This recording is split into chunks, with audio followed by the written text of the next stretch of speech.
Hello and welcome to this video and to my physical TBR. I am filming this video for a few reasons. One, I've been watching a lot of them, finding them very interesting, so I thought I would share my own. Plus it's been a long time since I've actually shown you my physical TBR to be read pile. I did it when we first moved into this house, but I haven't done it since, so I think most of the books on that video are probably gone. I've probably read them, or I hope. I should probably look back and see, but we'll link it up here and you can see for yourself whether I have.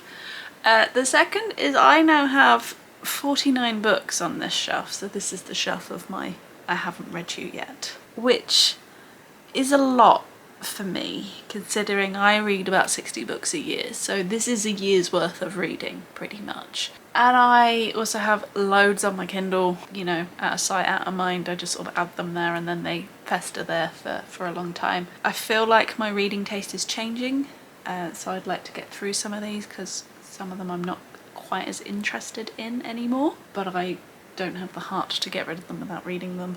I'm a rubbish DNFer. In fact, I don't DNF. I always finish a book that I start even if I'm hating it. So all of that compounds into the fact that this shelf has now grown, and I also keep wanting to buy books. I've been consuming loads of book content at the moment, so I just want to pick up more, and what I'm finding is that I'm just picking up popular books and then not finding other ones, and that's partly because I've got so much. So I'm filming this to try and keep myself accountable. I'm not going to get through all of this shelf this year, let's be honest, but if we can maybe get to...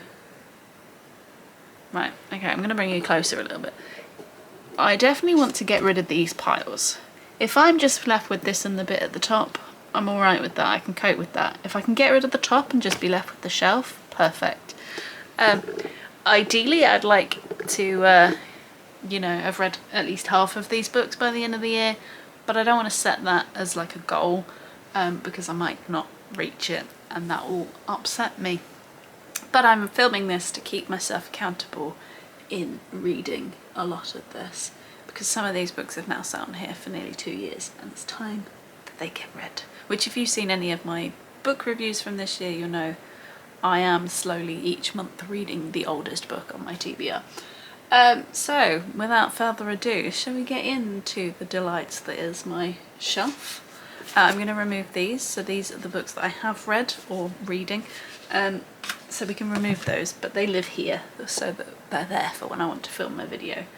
Let's start with these piles. So if you saw the book signing vlog, you will have seen a lot of these, because they were bought most recently and they don't fit on the shelf, that's why they're just piled there. So we have The Housemaid by Frida McFadden. This is a closed-door thriller, I believe. Flawless by Elsie Silver, cowboy romance. Never read a cowboy romance, very excited. The Reappearance of Rachel Price by Holly Jackson, YA murder mystery. Enjoyed all of her books so far.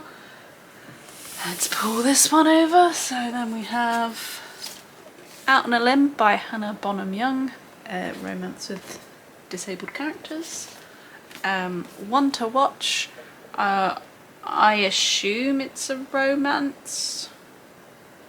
Apparently got a good fat rep, based on a TV show. A Werewolf's Guide to Seducing a Vampire, the third in this series, which I don't know what it's called. So I want to get the second one before I go into this one. But again, romance with magical elements. Then we have The Pumpkin Spice Cafe, The Cinnamon Bun Bookstore, The Christmas Tree Farm, all by Laurie Gilmore. They're all small town romances. Then we've got City of Girls by Elizabeth Gilbert. Let's be honest, this one and probably this one, The Mysterious Case of the Alperton Angels by Janice Hallett, could possibly sit on my shelf for a while. This one probably more so, because although I'm interested, they were free, that's why I picked them up. I'm not as interested in some of the other books in this shelf. Then we've got The Mystery Guest by Nita Prose. This is the sequel to The Maid, and I have a plan for when I'm going to read that. This is some stickers. Where should we go? Let's go up here next, shall we? This is Ballet Shoes by Noel Streatfeild. Children's classic sort of thing. This apparently is the 75th anniversary edition. I've wanted to read it for a while. Kind of want to read it to see if it's good for my daughter. The Invisible Life of Addie LaRue, a gift from Christmas past. Not the most recent, but the one before that. I've heard so many good things, slightly scared to read it. The most important book on my bookshelf, Death of a Dream Peddler by Adam Stevenson, who happens to be my brother, and a link for his book is in my bio, in the description box below. I'm a bad sister and haven't actually got around to reading his book yet. I have read it once before, but it's changed a lot. What have we got in here? This is Will. I'm not counting this to my TBR, but it lives on my TBR shelf. Jeff bought this for Pete for Christmas. There's a whole inside joke. And then The Last Devil to Die by Richard Osman. This is the 4th book in the Thursday Murder Club. Heard it's very good. Have enjoyed the others. This is my little Christmas section. So The Wedding Witch by Erin Sterling. This is the 3rd after The Ex-Hex and the Kiss Curse, which I've enjoyed, and it's set at Christmas. 12 Days of Christmas. I didn't get this in the £3 for £5 when this was there. Man, it's gone up in price. This I got for free at my dad's church, but I like these kind of things at Christmas. But then the Works had this for £1, so I also bought this, which is the Christmas Book Club, which again I've heard good things about, but they won't be read until December. We'll go that way down, shall we? A book that I was so excited to get and really wanted to read is Docile. This is a dystopian book. It's quite chunky and I've been just a bit scared, but next month it's happening. Hold me to it. There is no consent under capitalism. Hopefully. It's an easy read compared to its size. The other one in that haul that you saw recently was Never Date a Roommate by Paula Ottoni. Then we go to The Sight of You by Holly Miller, a love story like no other. Immortality by Dana Schwartz, this sequel to Anatomy. Loved that book, went in a really weird direction, had to read the sequel. 1,000 Broken Pieces, this is the sequel to 1,000 Boy Kisses. I have 1,000 Boy Kisses on my Kindle, so I need to make sure I read that one before I get to this one. Next, my present from my parents last Easter, Things We Never Got Over by Lucy Score. About time I got to it. The 24-Hour Cafe, a find in a charity shop. I've read The Lido by this author, Libby Page. Really enjoyed it. Interested to start another one. Another really chunky book that I've been interested in for a while, but it kind of intimidates me, is Life After Life by Kate Atkinson. There's a whole sort of sliding doors, time travel-y thing in this, I believe. That scares me a bit because it's not always my favourite. A book that should be easy to read, and I liked her other series, Things We Shouldn't Have Done by Sarah Milanowski. So think, what's it called? Don't Think About It, Think Twice. Those two I really liked, so this is another one by that author, which again came free from my dad's church, as did Love, Simon, or the original title of Simon versus the Homo Sapien Agenda by Becky Albertelli. I was a bit older when these kind of books came out in the whole YA scene, so I missed out on them entirely. Loved the Cursebreaker series, so I wanted to try another Bridget Camera, so I've got Letters of the Lost. Hopefully it'll be as good. I'm mixing up all these books, it's going to be very difficult to put them back on my shelf. Begin Again by Helly Acton. The Shelf is one of my favourite books. Wasn't so keen on the couple, but this one sounds fun. So, if you had a chance, would you begin again? So we'll give that a go at some point. 1,000 Stars and You by Isabel Broom. This was my Last book I bought before I had a baby. Haven't read it. The Power by Naomi Alderman, another dystopian, but this has a sort of feminist edge to it. I often like those. I've read a few now.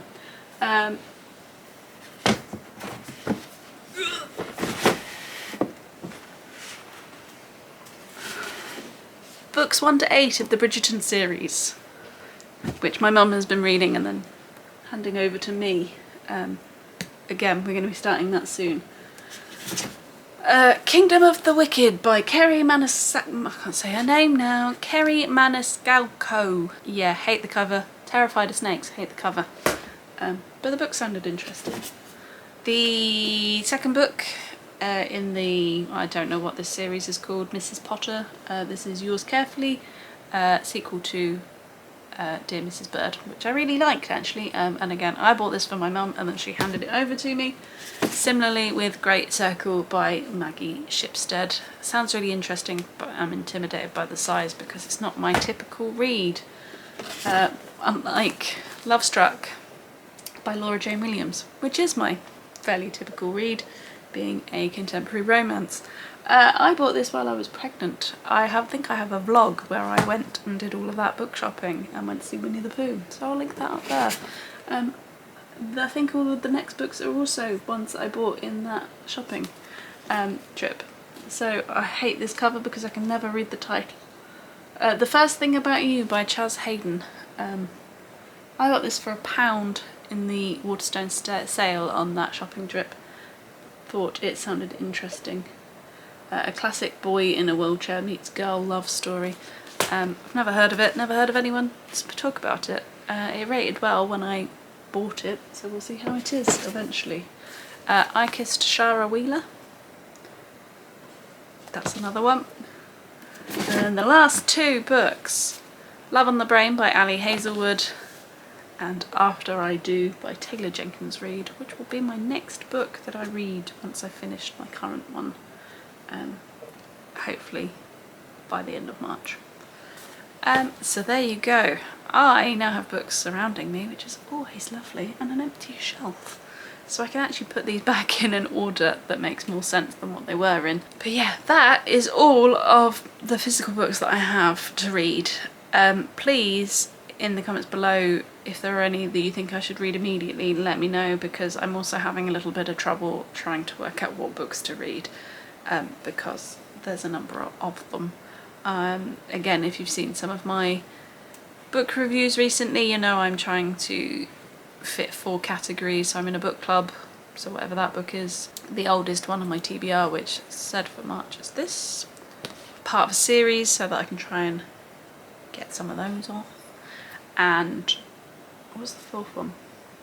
A gift, that's the 4th one. So I like to try and I like to try and read all of my gifts in the year that they're given. My birthday and Christmas fall quite close together, so it's all front loaded in the year. I've been really bad at that recently, and I have gifts from like 2 years ago, so I'm really trying to work hard and getting through some of my gifts this year.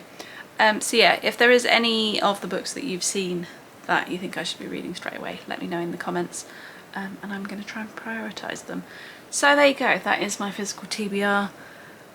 Wish me luck in trying to get through some of it. I'm really excited for like majority of these books. I just don't have enough time to read them in. But yeah, if you've enjoyed this video, please give me a thumbs up. Give it a thumbs up. You can give me a thumbs up if you want, but please give the video a thumbs up. If you haven't already, please go ahead and subscribe. I've mentioned it a few times, I do a monthly book review, so if you're ever interested in what I think about any of these, they will appear at some point.